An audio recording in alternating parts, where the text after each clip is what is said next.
Hi friends, ఇది మా ఇంట్లో ఉగాది పచ్చడి ఎలా చేస్తానో చూపిస్తాను మీకు. ఫస్ట్ చింతపండు, బెల్లం రెండు విడివిడిగా నానబెట్టుకోవాలి. ఒక 1 అవర్ పాటు నానాలి. నెక్స్ట్ డ్రై ఫ్రూట్స్ అన్నీ రెడీ చేసుకోవాలి. ప్లేట్లో ఎలా పెట్టానో అలా సెట్ చేసుకోవాలి. సో మీకు ప్రిపేర్ చేసేటప్పుడు అందుబాటులో ఉంటాయన్నీ. ముందుగా ఇప్పుడు చింతపండుని నానబెట్టిన దాన్ని పులుసులా చేసుకోవాలి. బెల్లం అనేది నానింటుంది కాబట్టి వాటర్లోది మొత్తం ఆ రెండు ఒకే దాంట్లోకి వేసుకోవాలి. సో ఇప్పుడు ఆ మిక్చర్ అనేది ఒక బౌల్లో వేసుకుంటాం కాబట్టి నెక్స్ట్ డ్రై ఫ్రూట్స్ యాడ్ చేసుకోవాలి. సో ఫస్ట్ నేను ద్రాక్ష యాడ్ చేశాను. నెక్స్ట్ కాజు యాడ్ చేస్తున్నాను.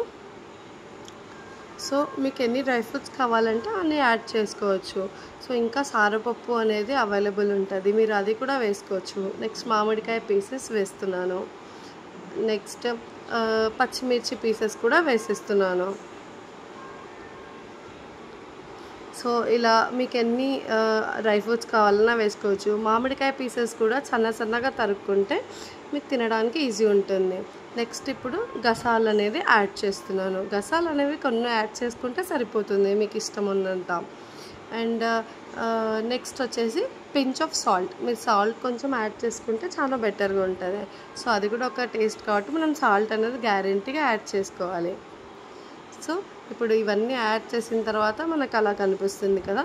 నెక్స్ట్ మెయిన్ థింగ్, మా ఇంట్లో మాత్రమే వేసేది ఇది ఓన్లీ పప్పుల పొడి అంటారు. So Bengal gram powder, okay, అది జస్ట్ ఒకసారి మిక్సీ పట్టేసి ఆ పొడి మనం ఆల్రెడీ తయారు చేసుకున్న మిక్చర్లో వేయాలి.